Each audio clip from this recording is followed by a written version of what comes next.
মঙ্গলবার রাতে মোথাবাড়িতে যে তুলকালাম পরিস্থিতি তৈরি হয়েছিল তাদের ধরপাকড় শুরু করেছে পুলিশ। মোথাবাড়ির পটলডাঙ্গা গ্রাম, সেখানে ধরপাকড়, কার্যত পুরুষ শূন্য এই গ্রাম। পটলডাঙ্গা গ্রাম, সেখানে কার্যত পুরুষ শূন্য। পুলিশের অভিযানে ইতিমধ্যেই 3 জনকে আটক করা হয়েছে। কি ছবি, কি পরিস্থিতি, কি বলছেন সেখানকার স্থানীয় বাসিন্দারা, পুলিশ সূত্রেই বা কি খবর পাওয়া যাচ্ছে, আরো ডিটেল জানবো। সরাসরি সেবক রয়েছে আমার সঙ্গে। সেবক, একদমই দেখো প্রিয়ঙ্কা, মালদহে তুমি যেমনটা বলছিলে, মোথাবাড়ি এলাকায় যে বিচারকদের রাত পর্যন্ত বিডিও অফিসে ঘেরাও করে রাখার ঘটনা, এরপরে যে এনআইএ তদন্ত, ধরপাকড় অভিযান, সব মিলিয়ে এলাকা কিন্তু থমথমে পরিস্থিতি, পুরুষ শূন্য কার্যত হয়ে পড়েছে গ্রাম।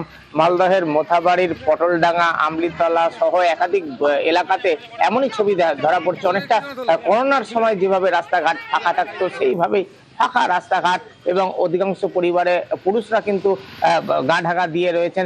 এখনো পর্যন্ত পুলিশ সূত্রে আমরা যেটা জানতে পাচ্ছি যে ওই দিন অর্থাৎ 1 এপ্রিল যে ঘটনা ঘটেছিল মালদহের তোমার সুজাপুর, তোমার মোথাবাড়ি, কালিয়াচক সহ বিভিন্ন এলাকায়, সব মিলিয়ে এখনো পর্যন্ত এই ঘটনায় যে 19টি মামলা রুজু হয়েছে, গ্রেপ্তারের সংখ্যা বেড়ে দাঁড়িয়েছে কিন্তু 49। এবং ভিডিও ফুটেজ দেখে, সেই দিনের যা ফুটেজ ছিল সেই ফুটেজ দেখে লোকজনকে চিহ্নিত করে গ্রেপ্তারের কাজ চলছে, এবং অনেককেই যখন ধরপাকড় করা হচ্ছে সেখানে কিন্তু আমরা দেখেছি যে এক সেদিনকে রাত্রিবেলা অর্থাৎ মোথাবাড়িতে গত বুধবার রাত 2 এপ্রিল যে উত্তেজনা পরিস্থিতি তৈরি হয়েছিল এবং যে জমায় যে ছবিটা দেখা যাচ্ছে, পাশাপাশি যখন ধরপাকড় শুরু করেছে পুলিশ, অভিযান শুরু করেছে, সেখানে দেখা যাচ্ছে যে মহিলারা বাধা দিচ্ছে, পুলিশকে বাধা দেওয়ার চেষ্টা, এবং গ্রামবাসীদের সঙ্গে পুলিশের বচসা, সেই ছবিটাও স্পষ্ট।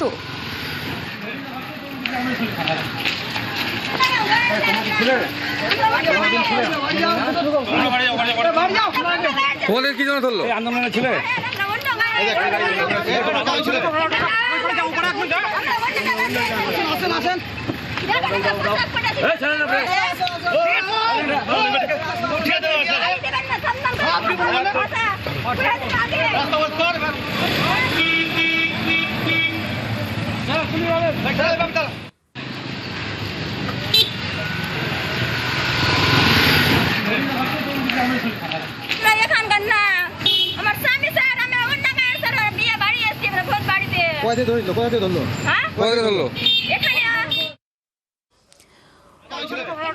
পুলিশি অভিযানে কার্যত পুরুষ শূন্য গ্রাম, পুরুষ শূন্য মোথাবাড়ির পটলডাঙ্গা গ্রাম সহ একাধিক গ্রাম।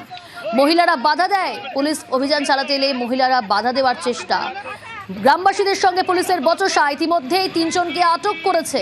মোথাবাড়ির তুলকালামে ধরপাকড়, মোথাবাড়ির পটলডাঙ্গা গ্রাম, সেখানে পুলিশি অভিযান, আর সেখানে পুলিশি অভিযানে মহিলাদের বাধা দেওয়ার চেষ্টা।